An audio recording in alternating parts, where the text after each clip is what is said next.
Save that. And then we're going to move on. Oops, I got the wrong screen up here, and I want that one.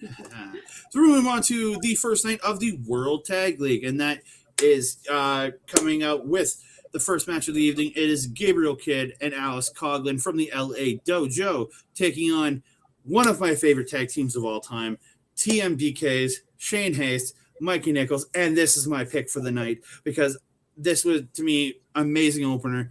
Gabriel Kidd, the athleticism on this dude is absolutely incredible, but Alex Coughlin, he is a cyborg.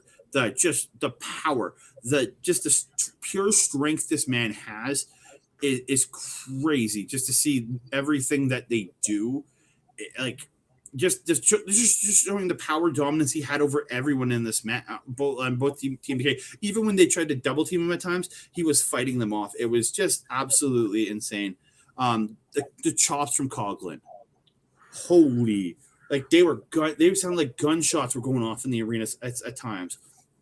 But there was a great spot. Haste hit this European uppercut, and then Nicholls hits the backdrop with it, or it picks it up for the backdrop, and Haste comes out with the neck breaker. It's just the symmetry of this tag team, who spent years in Noah, years in Australia teaming together, spent a good 2-3 years in NXT teaming together, and then Nicholls left. The team broke up, and they spent almost 3 years not working together, and then to come back and flow this well together, it's just the smoothest. And then Coughlin and Kidd working together as well as they did. Again, they have a lot of time training together, so I think that is a big part of it. They spent all that time in the LA Dojo together, so you get that camaraderie, you get that ability to work together. I think from training and knowing each other, because that amount of times they battled each other as young men. It's like you got to think about that. They really work together well, and just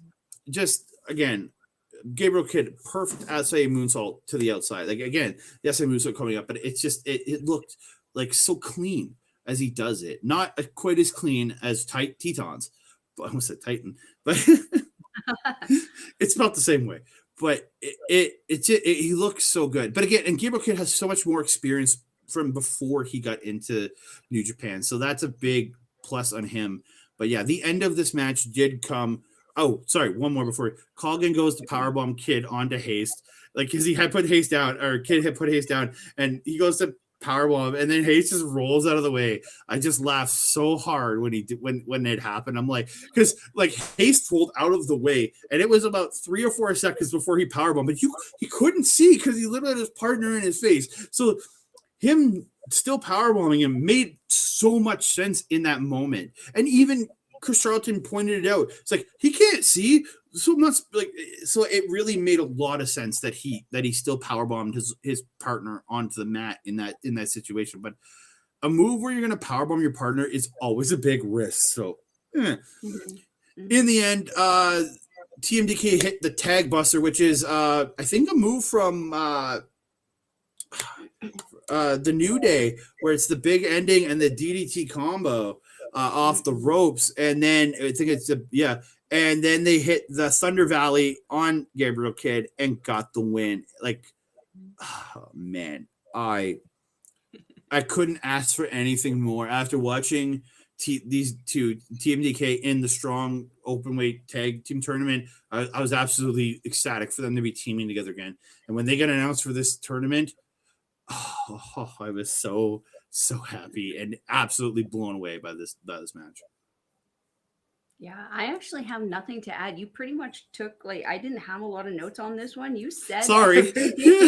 No, this is good. That means that I can point on that stunning moustache on Mr. Coughlin's face. That Very is nice. A well taken care of mustache. But I do have to say, I do appreciate the aesthetic changes that we've seen in both Gabriel Kidd and Coughlin, both changing their trunks up a bit. Gabe Kidd's kind of got that reverse skunk head going on now. I don't care for this reverse skunk head he's got, but hey, if he starts acting like Seth Rollins, I'm not going to complain about that. We could use another reckless heel in this company. But then Coughlin, I really like the mask that he comes out with. Very reminiscent of Yeah, I think it's supposed to be like an Android mask or something. I think is more. Yeah, it reminds me. Who was the guy who we just saw take on? Oh no, I saw him take on Omen in the casket match. There's Giant Orion, and who is the other one? It's I can't remember his name. It's generic name too. And again, nothing against the guy, but he's got a generic. I can't remember. But yeah, the Destroyer or something. Yeah, something like that. But yeah, I don't. Raiden. I can't. Raiden the Destroyer. That's it. Raiden. It was a very similar mask to Raiden, who we have here, except for he wrestles in the mask. Coughlin takes the mask off, so we can see that has some handsome mustache. But that's all I got to say about this one. Yeah, so we're going to move on to the next match of the evening, and this is the other match that I was considering picking as my highlight match, and again, I've warmed up to Bad Luck Fale in the last 5 months or so, especially with watching all of his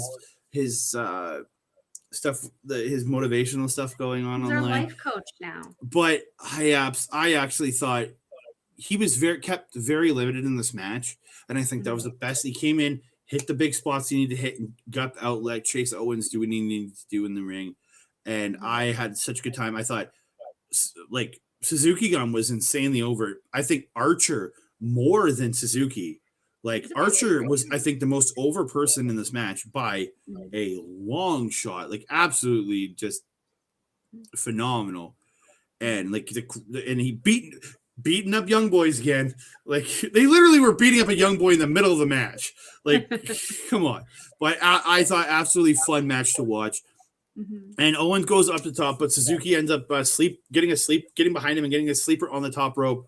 Archer picked him up, hit the blackout, and Suzuki Gun gets the win in the first, and they get 2 points right off the hop.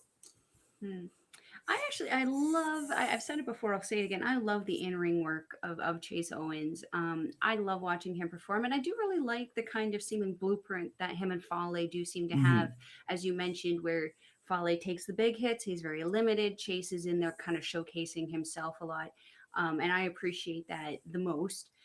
This was actually the end of the match was what I actually found the most amusing, was when both Chase and Fale are trying to intimidate Alex Zane on commentary, and Zane's not having it. I mean, he's bigger. No offense to Chase Owens, because Chase Owens is making tons of gains right now. But Alex Zane is a lot taller and a lot bigger. You might have Fale, but don't fight with someone. He's taller, but he's not bigger. Remember, he's still a junior. Yeah, I'm starting to not believe that so much. But the adorable banter of Chris Charlton just sitting there going, sit, sit, sit, sit, sit, sit, sit, sit, sit, sit, sit, sit, was just absolutely. Well, and it's the fact that I think it's the funniest fact to me is that it's literally the two co-hosts for Chris Charlton arguing with each other. That's a very good point. Because Chase Owens did a wonderful job on night one. Yes. Of the Super Juniors. So yeah, it's and I don't think Alex Zane was wearing shoes at this point either. No, I think he was just chilling in his seat, just relaxing, kind of like no shoes, almost like LP last year in the G1, just eating pizza. I mean, I can't say that I wouldn't want to enjoy a slice of pizza at ringside with Kevin Kelly and Chris Charlton. That kind of just Chris Charlton, no Kevin Kelly. Yeah, no Kevin Kelly, but yeah, I get you. Yeah, no Kevin Kelly, but yeah, I gotta commend the C trigger from Chase Owens. That knee strike, I've really warmed up to Chase Owens over this last year and a half and just how good I think he has just gotten over this last year and a half. He was really good for. Again, I've met the man briefly years ago when he was in town on a CWE tour. Got to ring announce him again. Big field for me, but I think he's I've always found him again, and I'm not a professional wrestler, but as a fan, I always kind of found him as an average wrestler. But this past year and a half, I've really seen him step up his game and really turn it up. And I think he's really shown what he can truly do and what his true potential is and it's only going to go up from here. And that C trigger though is just so smooth. 100%.